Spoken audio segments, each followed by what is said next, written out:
চিঁড়ের পোলাও বা পোহা। কড়াইতে সাদা তেল দিয়ে ওর মধ্যে গোটা গরম মশলা, একটা শুকনো লঙ্কা, একটা তেজপাতা, গোটা জিরে, সর্ষে ফোড়ন দিয়ে ওর মধ্যে কটা কাঁচা বাদাম ভেজে নিয়েছি।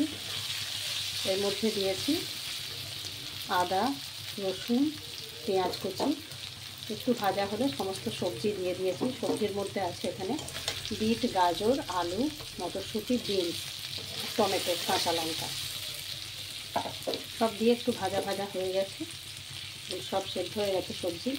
ওর মধ্যে একটু নুন, হলুদ আর চিনি দিয়েছিলাম। একটু দিয়ে দিচ্ছি এই চিড়েটা, ধুয়ে রেখেছি ভালো করে চিড়েটা।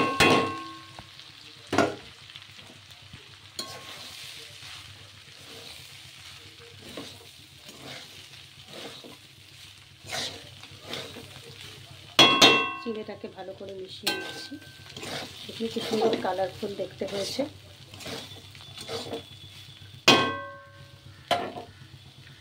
এরপর এখানে দেবো একটু ঘি, গোটা গরম মশলা আগে দিয়েছিলাম ফোড়নে, আর একটুখানি গরম মশলা গুঁড়ো। বাস, এবার সব কিছু মিশিয়ে ভালো করে গরম গরম পরিবেশন করুন। আর এটার মধ্যে একটু ধনেপাতা দিতে পারেন, তবে আজকে আমার কাছে নেই তাই দিতে পারলাম না। Thank you for watching.